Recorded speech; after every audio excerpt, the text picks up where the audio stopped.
All right, let's get cracking here. Mark chapter 6, verse 53 is where I marked.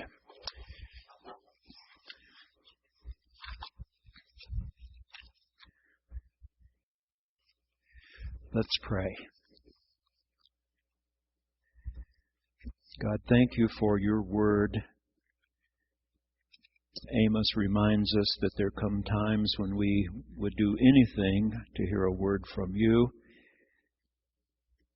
Through your book, we have a word that continues, words from long ago, or words for today and tomorrow. So help us know that there are things forever true in your book. If we find them, if we resolve to do them, we pray you will help us this day as we open this all-important book of yours to take very seriously what we hear and to apply what we hear and learn to the living of our lives. In Christ's name, amen. Mark's Gospel is the oldest of the four and the briefest of the four. Though he has some teaching material, a few brief parables, he doesn't have nearly so much as Matthew or Luke has. Today, I'm going to show you some places where scholars can see very well that Mark is writing a long time after the death and resurrection of Jesus, and that he's writing primarily to Gentiles who do not understand much of what they're reading, and specifically when it comes to some of the observances of Jews. And we're going to see that.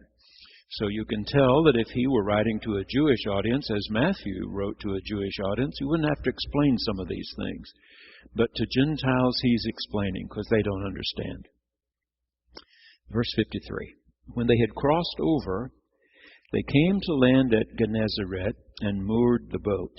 Now this is on the Sea of Galilee, of course, the lake. When they got out of the boat, people at once recognized him and rushed about that whole region, began to bring the sick on mats to wherever they heard he was. And wherever he went, into villages or cities or farms, they laid the sick in the marketplaces and begged him that they might touch even the fringe of his cloak, and all who touched it were healed. Mark is absolutely amazed all these years later at what Jesus had been able to do.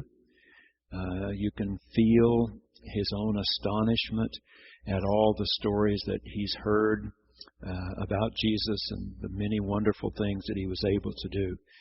Mark is building now for chapter 8, and we're not far from there. Chapter 8 is a real watershed line. It's halfway through his gospel. He has 16 chapters. So chapter 8 is the very center of his gospel. But more than being the center, if you were to count the number of verses either side of it, it is the culminating event where he finally asked the disciples, okay, who do the people think I am? Okay, who do you say I am? And from that point, he begins to tell them that when they call him Messiah, Peter does, that he's going to be something very different from what they've expected. He's going to Jerusalem, and people are going to kill him. Okay, so this first part, the first almost 8 chapters of the gospel, are building on one thing after another that Jesus did. And then he did, and then he did, and then he did. It's amazing. He raised this person up that everybody was just sure was dead. He healed this person. He made this woman who had been ill 12 years well again. Calmed the seas in the middle of a huge storm. Just amazing things that he's doing. What do you think it means? That becomes the question. What do you think all that means? Okay, here's one of those passages in chapter 7 where you can tell that Mark is writing to Gentiles who do not understand Jewish custom. And so he goes at some length here to explain to these Gentiles. Now, when the Pharisees and some of the scribes who had come from Jerusalem, they've come a long way, folks. Remember, They're even from to the southernmost part of the lake, and Jesus was more often around the northern part, around Capernaum. These folks have walked. Most of them had to walk. Some had little burros and things. They've walked 60 to 80 miles, depending on exactly where they are. 60 to 80 miles they've walked to hear what he's saying, to confront him with things that they don't appreciate he's doing. Okay, so they've come all the way from Jerusalem. And notice here again, all the people that are rushing around, I mean virtually all of them, 99.9% of them, are Jews who are loving what he's doing. So this is another reminder that when the gospel writers say the Jews were plotting against him, he really means people from Jerusalem. People from Jerusalem who represent the power structure there, who know that if they don't get along with the Romans can do anything they want to. They've already replaced a high priest, which they weren't supposed to do. High priest position is supposed to be for life. Well, they didn't like the way one was performing, so they chose another one. One historian says that the Romans so controlled everything, they even kept the high priest's robe locked up themselves, and they let him wear it only when they agreed that what he was going to do next. The power structure in Jerusalem knew they had to get along with the Romans. And so they've got to know if Jesus is some kind of insurrectionist who's going to create all kinds of problems for them. All right, they've come from Jerusalem. They gather around him, and they notice that some of his disciples were eating with defiled hands. That is, without washing them. Now, let me remind you here that it doesn't mean literally Jesus' disciples never washed. It means they were not observing all of the kosher rules of purity. The guide we had in Israel in February, we've had some other very good ones. I thought Pilar did the best job of describing how many times the Jews bathed in these ceremonial baths than any other guide we'd ever had. I thought she did that part of it the best we've had in our 6 trips to Israel. Even at the house of Caiaphas. The first time we were there, 1983, the guide had told us that this room in the basement-like area of the house they believe might as well have been the house of Caiaphas, the high priest, that was a cell, a prison-like cell.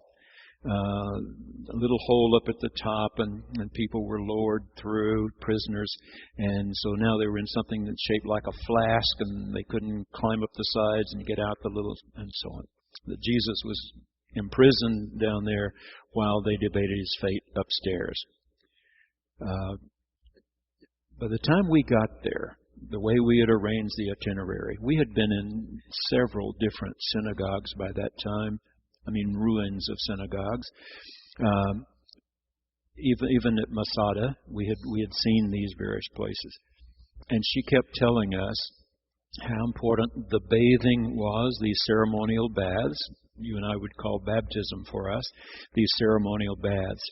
And how important these rituals were, so that there was always a little space reserve between those who were going into the bath and those who were coming out of the bath, so that the now ceremonially pure one was not touched by the one who had not yet been ceremonially cleansed. And that what you had in fact in the basement of Caiaphas' house was another one of those ceremonial baths, and that it was shaped so that runoff waters, when it rained, could provide, it was like a cistern, if it would, in the house. It was more like a cistern. And when you look carefully at it, the little footstep, I think she's absolutely right. I think the first guide was absolutely wrong. Why would the high priest have had a jail at his house? I don't think that's right at all. I think the ceremonial bath was right.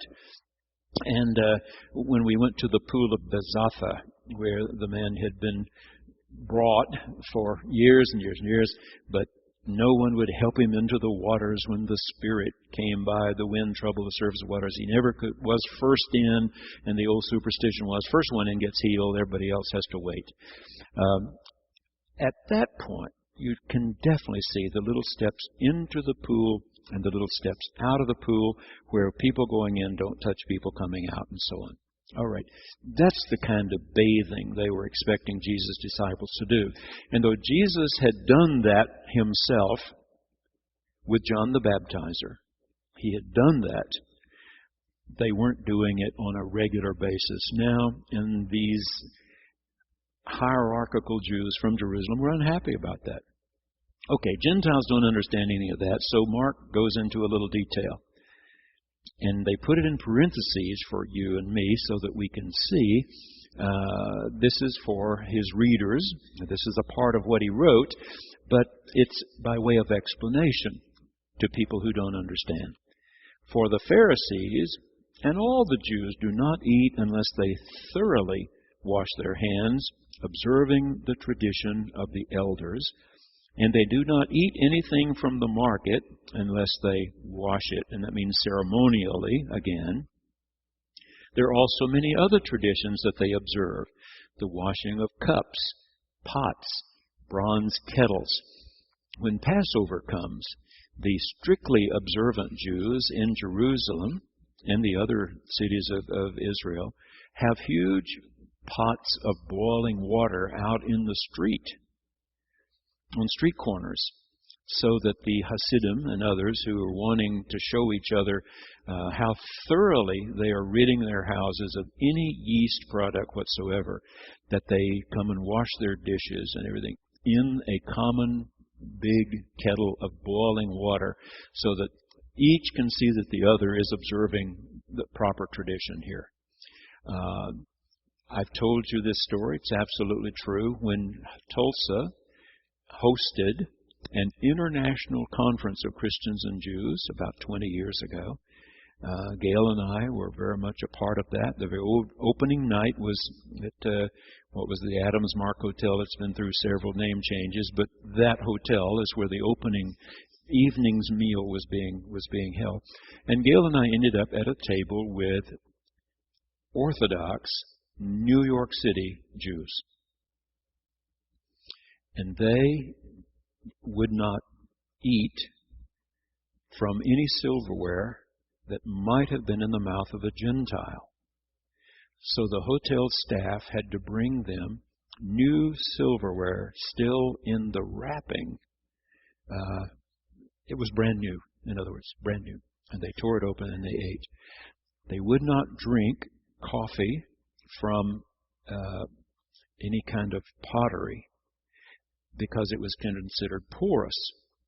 The cups they wanted had to be glass, which are considered non-porous and can be thoroughly washed, so that they were careful not to pick up anything from Gentiles.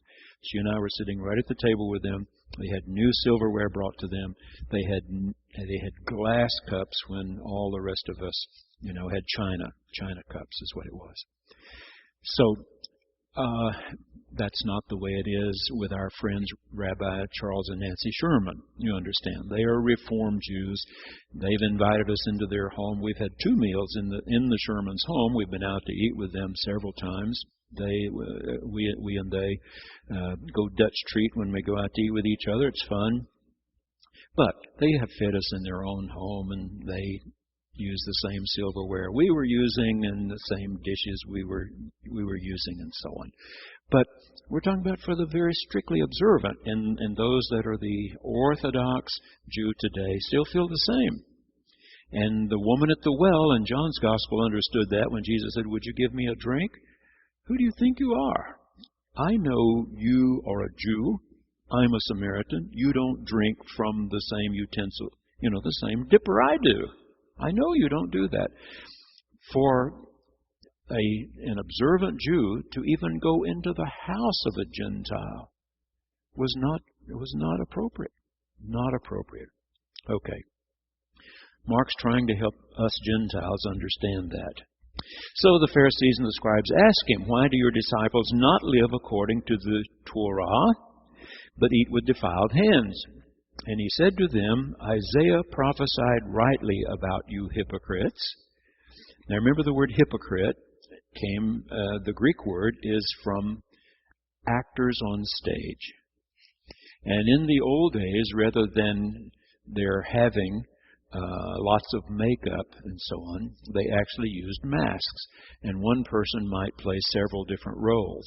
You still see this sometimes. Broadway shows that come through Tulsa cannot bring 400 performers, so sometimes you'll see one of the dancers, be one character in one scene and another character in another scene. Well, in the old Greek, they just held a mask up in front of them and acted, and then they held up another mask. And that's what this word is. Hypocrite, one who wears the mask, is not what he or she appears to be. That's where the word comes from. So Isaiah said, "This people honors me with their lips."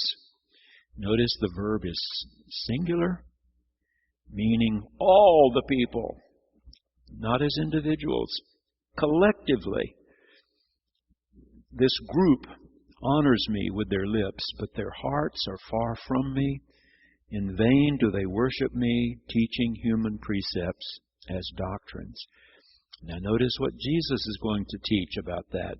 You abandon the commandment of God and hold to human tradition. Skip to verse 14. So he called the crowd again and said to them, "Listen to me, all of you, and understand. There is nothing outside a person that by going in can defile. But the things that come out of a person are what defile. It's not what you eat, it's what comes out of your heart." You understand? Okay, skip to verse 21.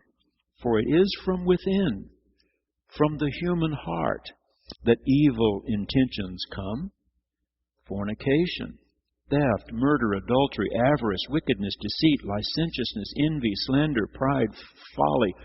All these evil things come from within, and they defile a person. In the book of Acts, written later, Luke describes Peter at Joppa. We went to Joppa. Peter at Joppa. It's time to eat. He's taken a little nap beforehand. And in his napping, he sees a great sheet coming down from heaven. And in this sheet, there are all kinds of animals.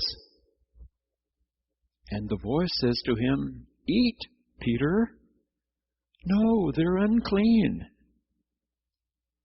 Certain animals one is not to eat if one eats kosher. And the voice said to Peter, "Peter, what I call clean, don't call unclean, eat." And he wakes up, and there's somebody knocking at his door. A Gentile who wants to know more about Jesus. Is this man unclean to God or not? The big debate in the early church. Do they have to eat kosher? Do they not have to eat kosher? Do they have to go through the ceremonial baths? Do they not? And so on.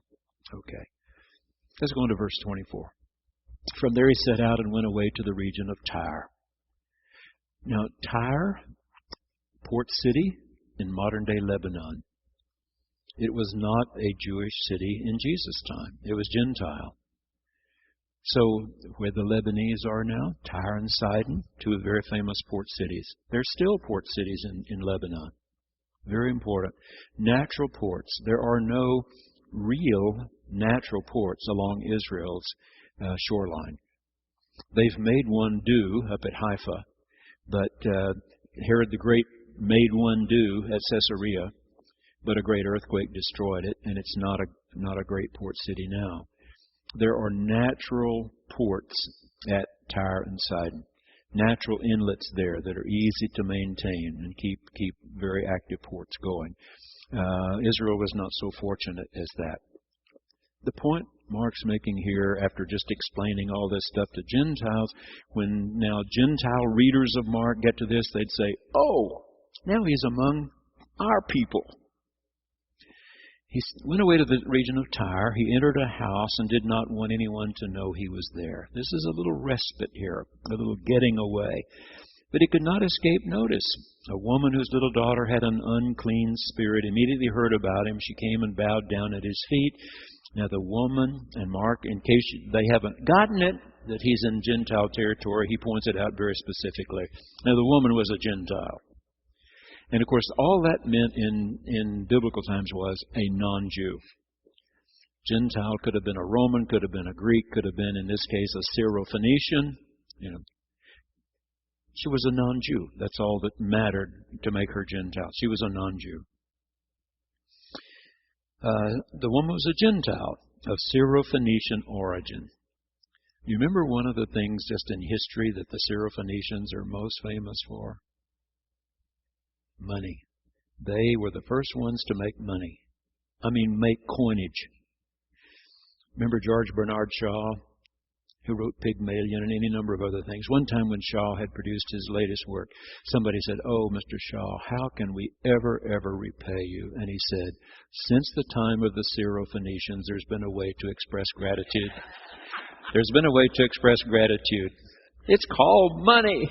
Okay, the Syro-Phoenicians came up with the idea of money. All right. She was of that group of people, this Syro-Phoenician woman. She begged him to cast the demon out of her daughter. He said to her, let the children be fed first. And by children, there's no doubt about what he means, the Jews. God's children, God's people. They had considered themselves specially chosen by God for 1,800 years, since Abraham and Sarah, by the time Jesus came along. 1,800-year history here. No question, he means God's children, the Jews. Let the children be fed first. It's not fair to take the children's food and throw it to the dogs. That's a sort of harsh-sounding thing, of course, to you and me. We don't know the tone of voice with which he said it, but whatever it was, she doesn't seem to care. She answered him, Sir, showing respect, even the dogs under the table eat the children's crumbs. Then he said to her, for saying that, you may go, the demon has left your daughter. So she went home, found the child lying on the bed, and the demon gone. Mark is writing to Gentiles. There's hope for you, he's saying. There's hope for you. If you can come to him with as much faith as this woman, there's hope for you too. Then he returned from the region of Tyre, went by way of Sidon, so he's just going right down the coastline, towards the Sea of Galilee in the region of the Decapolis.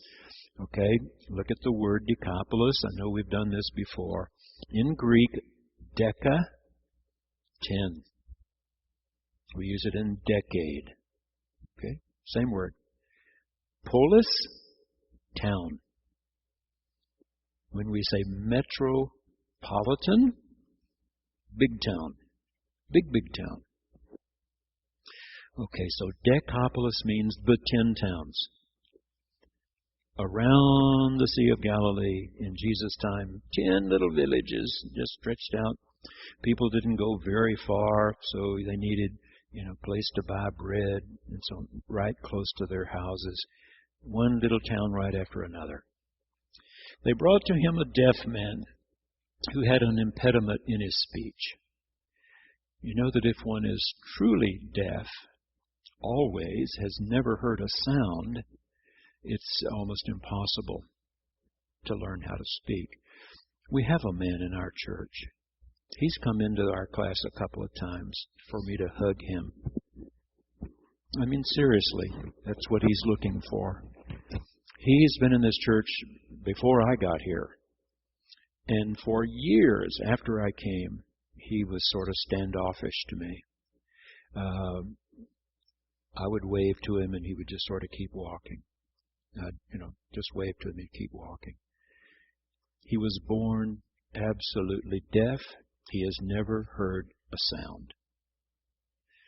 But I kept just sort of waving to him, smiling and waving. And it got to the point he would come into the library when I was meeting with the prayers on Sunday morning. And he's very bright. He just cannot hear nor speak. And he would have written me a little note, and it was always about something tragic that he had seen on television. He has closed captioning. He can read and write. So he would, he'd see the pictures, see the writing, and he would write, tsunami, tornado, hurricane, and then he would draw little teardrops, that it made him sad. That this terrible thing had happened. It made him sad. And I would nod and say, it makes me sad too. And one Sunday, after he had done that for some weeks, it was something really sad, and he had drawn the little tears that he was sad by what had happened. And I just reached out and hugged him. I just, gave him a little squeeze. And ever since then, every Sunday, he finds me.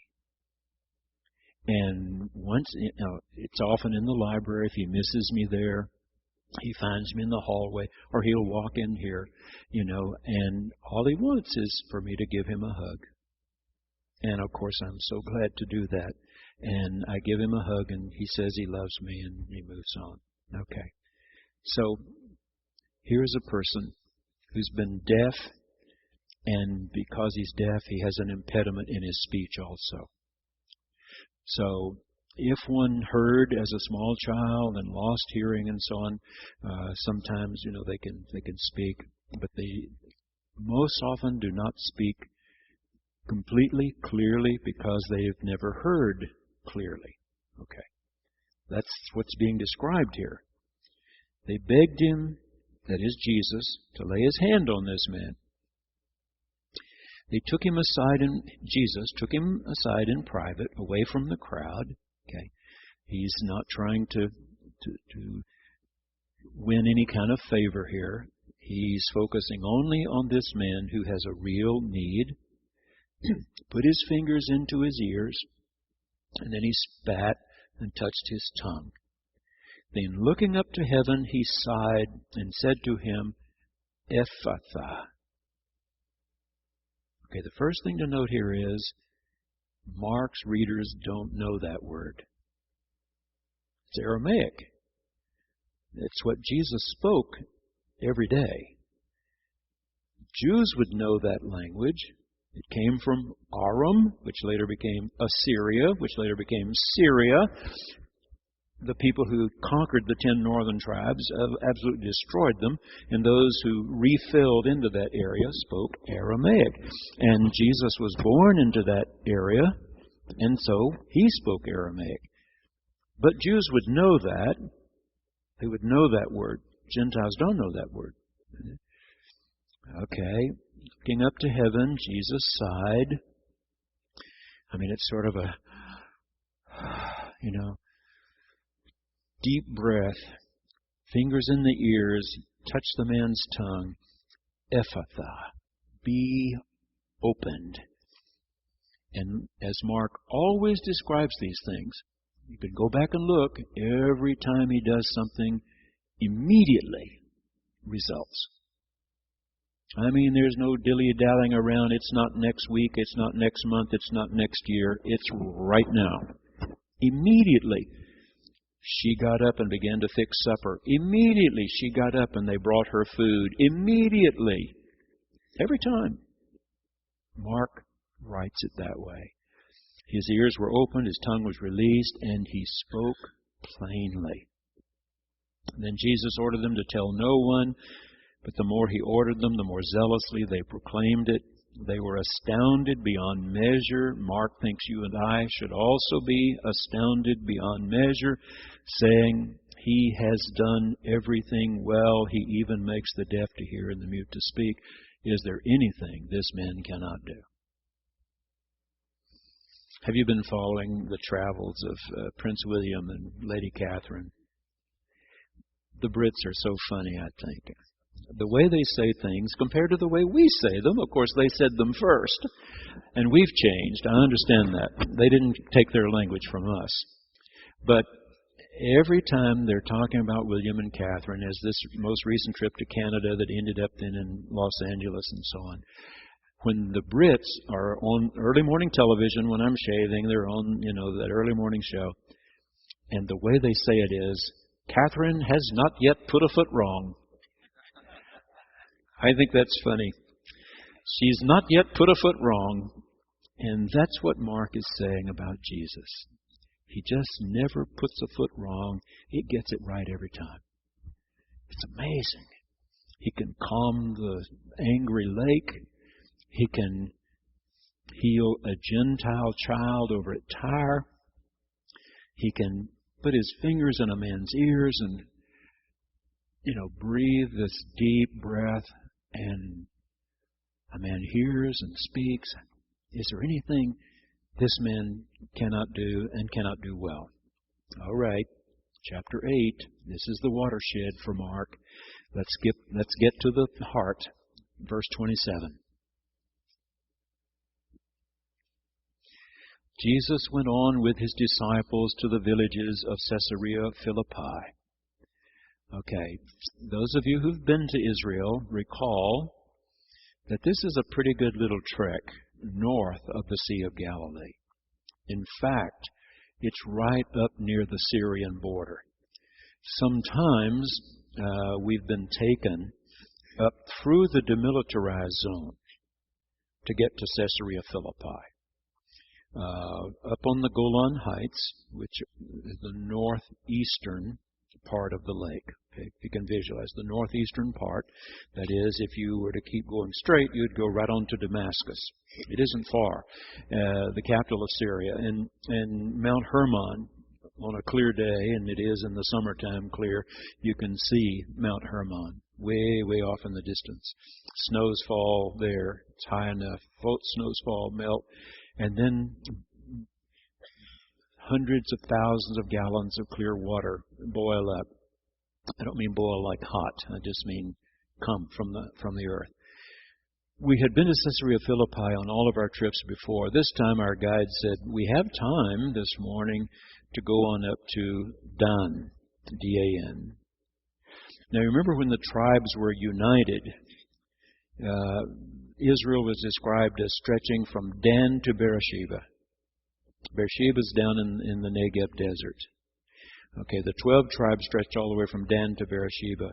When the tribes were divided north and south, then the northern tribes still began at Dan, but they went on only down as far as Bethel, just north of Jerusalem. Okay, Jerusalem was almost right on the borderline of north and south by choice. David built it there. His advisors told him to. That's what he did to reunite the tribes.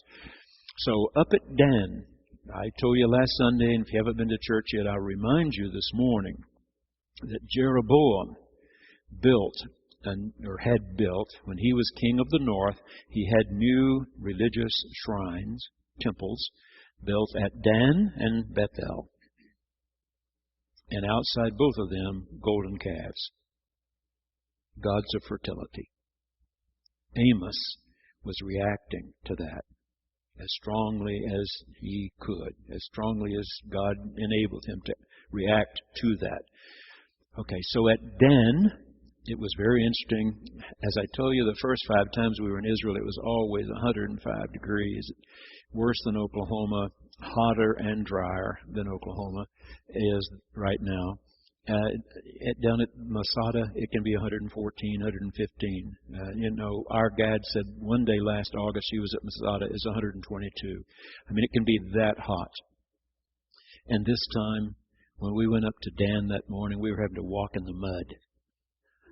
It was unbelievable. I'd never seen Israel like that. It was wonderful. We were having to walk around, mud puddles and stuff to get to the ruins of the temple of Jeroboam. They're still there, the ruins. Jeroboam was in that 8th century before the coming of Jesus. So it's 2,750 years old. 2,750 years old. The ruins are still there. But more of our people, the ruins are not all that impressive, what they've unearthed so far. But the water is impressive. It's beautiful, clear water boiling up there. And then after we'd seen the beautiful water at Dun, we went a little bit farther south from there to Caesarea Philippi. Okay, look at the words. Caesarea, of course, is just the Greek word for Caesar, the Caesar. And Philippi, the Greek way of saying Philip. The word Philip, very important in the history of Greece. Alexander the Great's father was Philip of Macedon, and so on. So one of the Herods was also named Herod Philippus, and he decided to rebuild an old shrine there to the Greek god Pan of music, the Greek god Pan.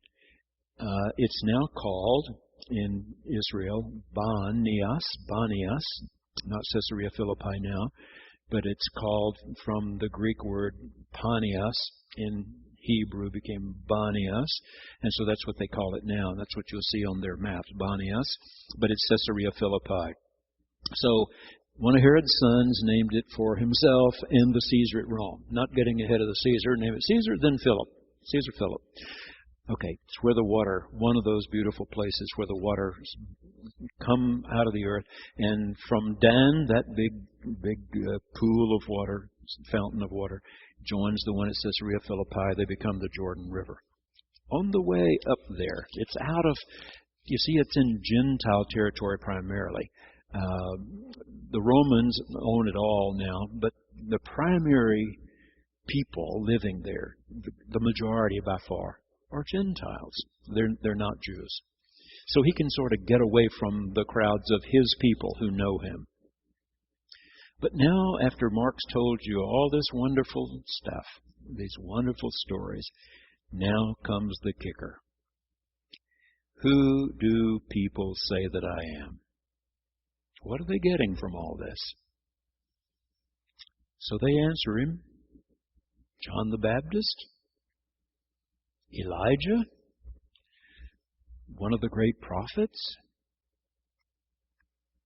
none of which is correct, of course.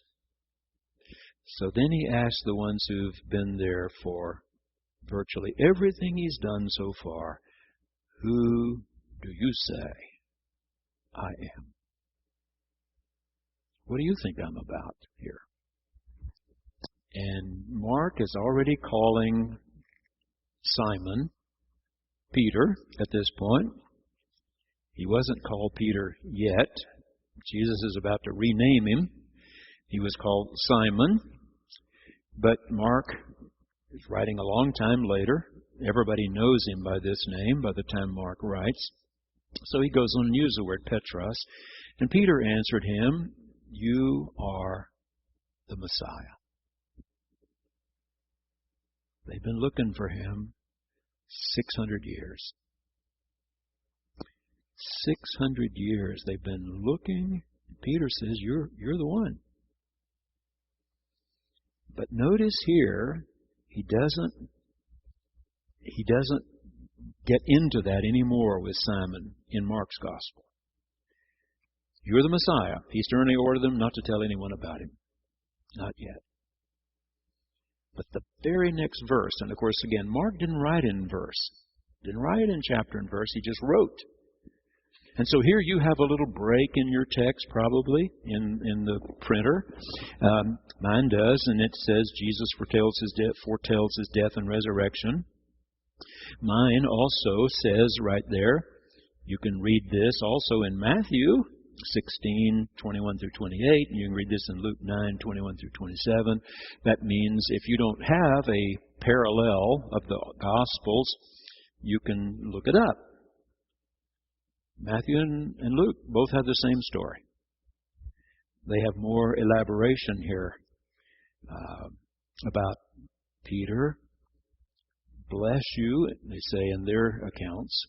Remember, the one who tells next usually adds on.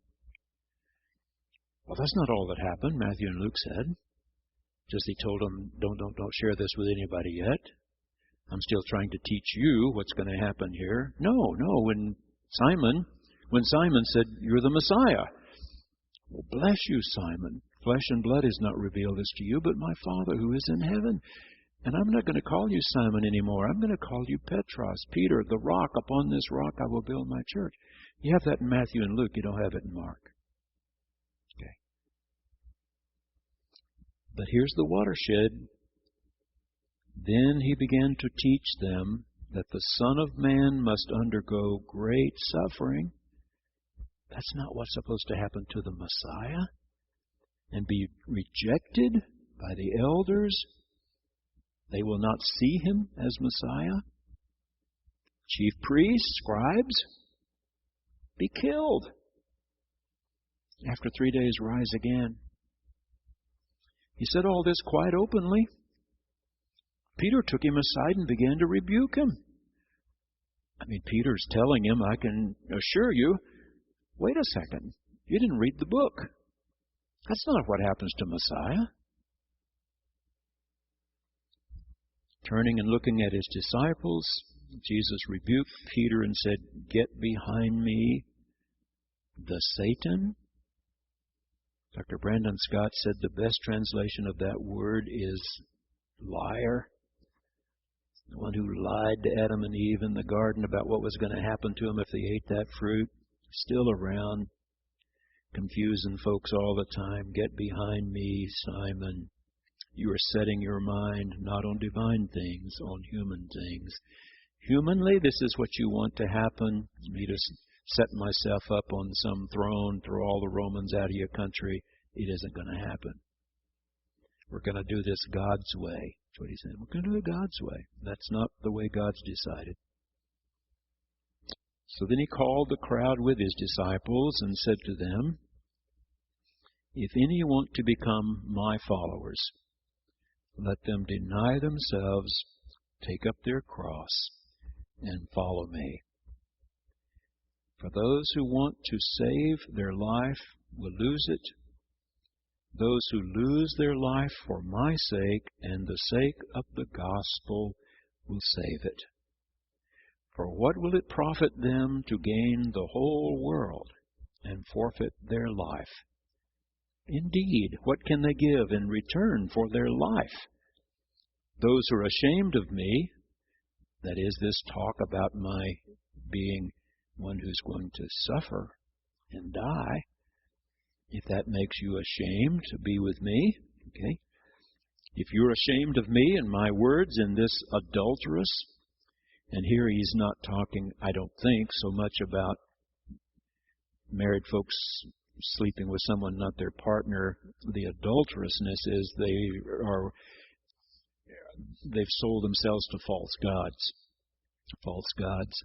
There's a lot of immorality too, but often in the Hebrew Scriptures, the adultery is that they are pledged to God.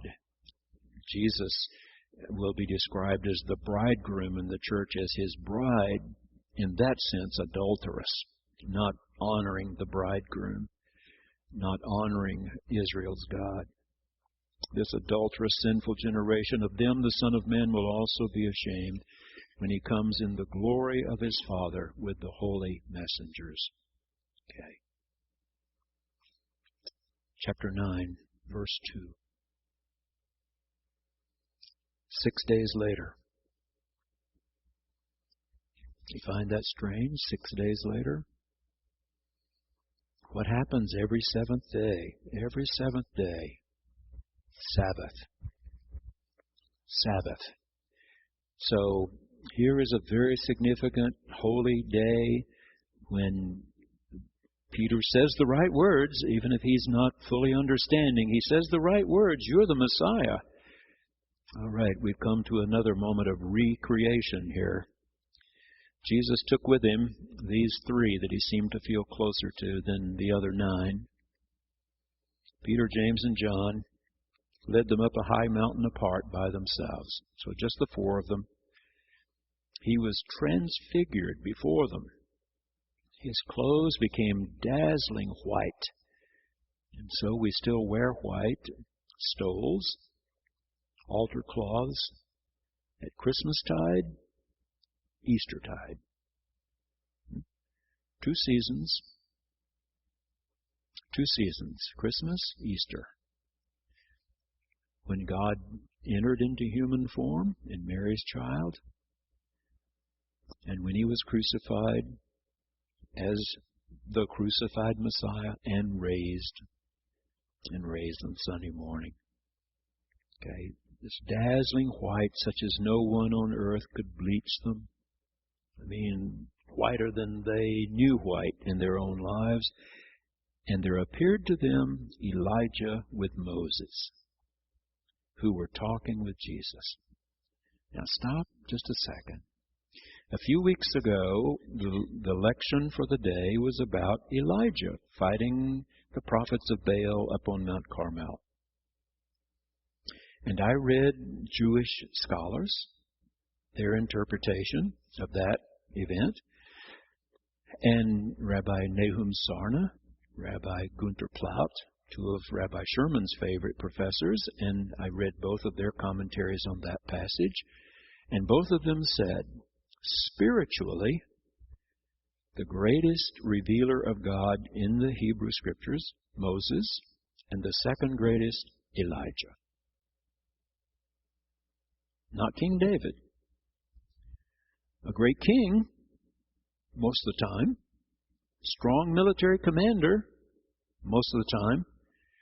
But not spiritually on the level with Moses and Elijah. Those 2 are the 2 most important ones.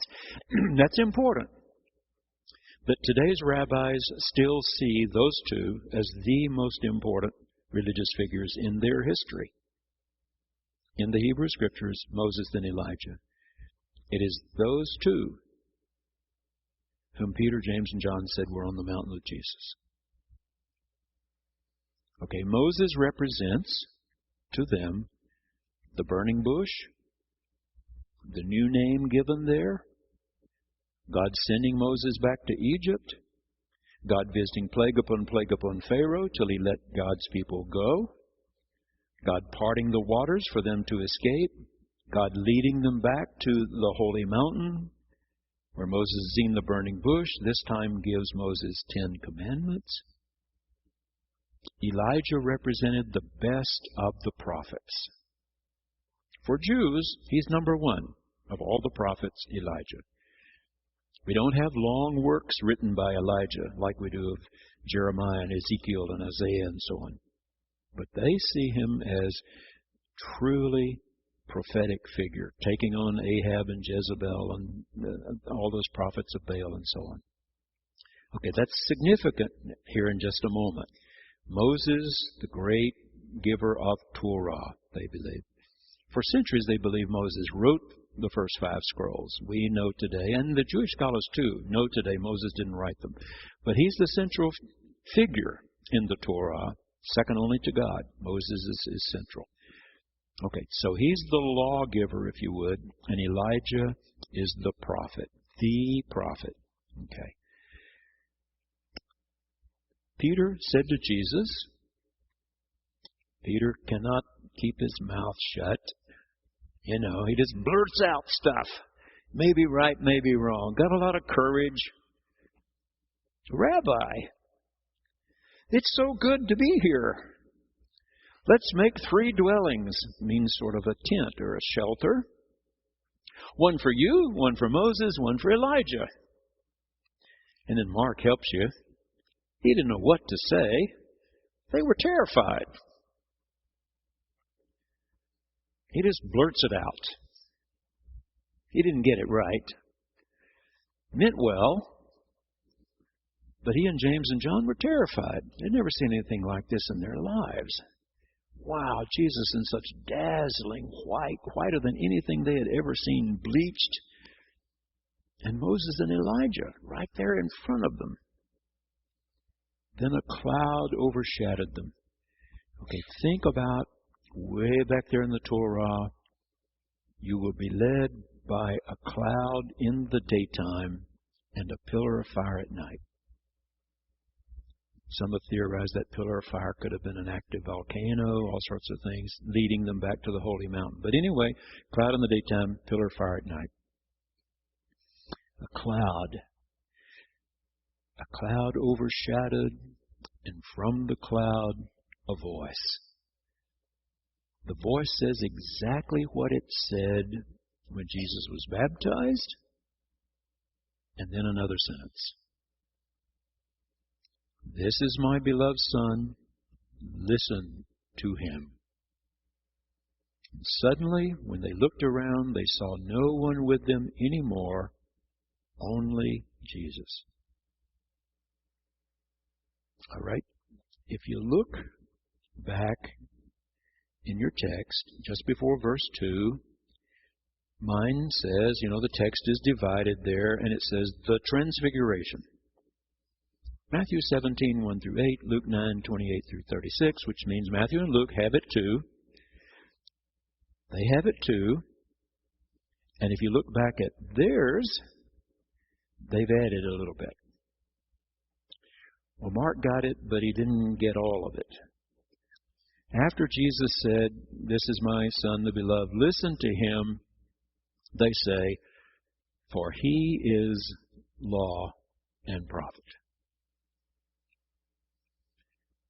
Moses is not your primary revealer. Elijah, not your primary revealer. Your primary revealer is going to be Jesus of Nazareth. And I've told you that Dr. Rudolf Bultmann, who was one of the great names in German theology in the last century, now deceased, when his works were finally translated into English, the translator found him using one expression so many times he just started abbreviating it. Capital A, capital R. I have his commentaries up in my office. His commentary on John is still considered one of the best ever. And when you read that commentary over and over, he just says AR. Authentic revealer. Bultmann says it over and over and over. For Christians, the authentic revealer of God is Jesus Christ. Period. Period. As they were coming down the mountain, he ordered them to tell no one about what they had seen until after the Son of Man had risen from the dead. Okay? All right. That's the watershed moment in Mark's Gospel. Everything changes after that. I don't mean Mount of Transfiguration. I mean Caesarea Philippi. Peter's properly identifying him as Messiah. Jesus reinterpreting the kind of Messiah God had decided to send. And, graphically, you've heard me say this 1,000 times. He didn't ride the black stallion. He rode the burro, the little donkey, toes almost dragging the ground. Some of you saw those little tiny burros. They often call them Sicilian donkeys when you go over that part of the world. The little Sicilian donkeys, they're so tiny your feet can almost touch the ground, okay, when you straddle one of them. All right, let's skip to verse 30. They went on from there and passed through Galilee. So in Mark's Gospel, they are now moving toward Jerusalem. And I've told you that if you read the four Gospels, the synoptics, the three that look more like each other than does John, look like any of them, the synoptics all mention one trip to Jerusalem after Jesus began his ministry. John says three Passover trips. And it's from John we get the idea that his ministry lasted 3 years. If you didn't have John's Gospel, you wouldn't know. He only mentions one in Matthew, Mark, and Luke. They mention only one trip to Jerusalem. So they're starting that trek now. Here, Galilee, when this is passed through Galilee, they don't mean the lake, of course, they mean the territory. The territory in the north was called Galilee, in the middle, Samaria. When Jesus lived, Galilee, Samaria, Judea. Okay, so they're passing through that northernmost territory. He did not want anyone to know it, for he was teaching his disciples. I mean, he needs every moment now to tell them everything he possibly can. The end is going to be soon. It's going to be soon. He cannot waste a moment telling them what they need to know. And if crowds are pushing in constantly wanting to get somebody healed, He's already told them. He came primarily to teach them. That's what He's told them. I didn't come primarily to heal you. I came to teach you. And so that's what He's trying desperately to do. He was teaching His disciples, saying to them over and over, the Son of Man is to be betrayed into human hands. They will kill Him. 3 days after being killed, He will rise again. They did not understand what He was saying and were afraid to ask. This is so foreign to what they know about the coming Messiah. They're not getting it. And all the way through Mark's Gospel, they do not quite get it. Only after it happens do they say, so that's what he was trying to say. They came to Capernaum. Now, remember, Galilee went north of Capernaum. Caesarea Philippi was still in Galilee. So they're passing through the territory of Galilee. They've gotten now back down as far as Capernaum. He was in the house. When he was in the house, they asked him. He asked them, what were you arguing about on the way? Now, they've heard him say enough that the end is near, that they're having conversations here. They were silent. They didn't answer him. For on the way, they'd argued with one another who was the greatest. Simon certainly thought he was. James and John, I'm sure, thought they were. They got to go up on the mountain with him. They got to go into the sick room when others did not. But the other 9 thought they were pretty special as well, I'm sure. So he sat down, called the 12, and said to them, whoever wants to be first must be last of all, servant of all. That's what this kingdom's going to look like. You want to be considered greatest? You make yourself smallest. That is, in serving others. You see others as more important. You lose your life for them. And guess what? You'll discover you've saved it. You keep saving your life from them, and you'll discover you lost it. He took a little child, put it among them, and taking it in his arms, he said, whoever welcomes one such child in my name welcomes me. Whoever welcomes me welcomes not me, but the one who sent me. And we really mess that up because we treat children so differently from the way they were treated in Jesus' time. Children were to be rarely seen and never heard. When we were at Mount Vernon in May, I told you this. They had different people there acting out those who had lived at Mount Vernon, and one was Martha Washington. She was a beautiful older woman with this beautiful big gown, big dress and so on, that they wore in that time.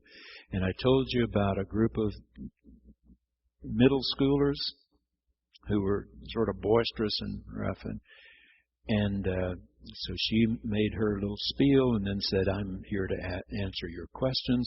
And 3 or 4 of these middle schoolers, and she said, please, we have elders here, and Gail and I and a couple of others, adults, all the rest of these were middle schoolers at the time we were in the room. And she said, you never speak ahead of elders. And she looked at the 4 of us and said, did you have a question? And then she said, I remember when I was first invited to the table with adults, and I knew I was not to speak unless spoken to. That it was an honor just to be invited to eat at the table with adults. I was already 12, she said. Before then, I'd never been allowed to eat with adults. Okay, that's just, 200 years ago, a little over. 2,000 years ago, children were not treated the way children are treated now, where they can do no wrong, where they get ribbons for everything. Everybody wins a trophy. Nobody loses. Everybody wins. You know how it goes. Children were little non-identities. They had no particular rights, just keep them, particularly the men, keep them away. Well, can you take one of these little nobodies and treat them as if they're somebodies? Yeah, then you're getting closer, he was saying.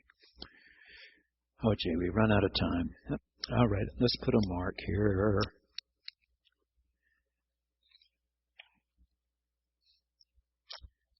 Let me see. I don't see anything.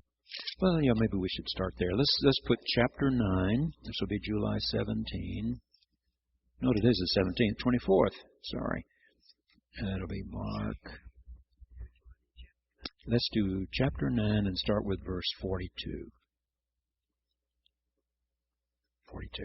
Okay. If you haven't been to church yet, today the chancel choir is going to do John Rutter's arrangement of Shall We Gather at the River, which he called Beautiful River. It's wonderful. It's worth us staying over an hour here to hear them sing.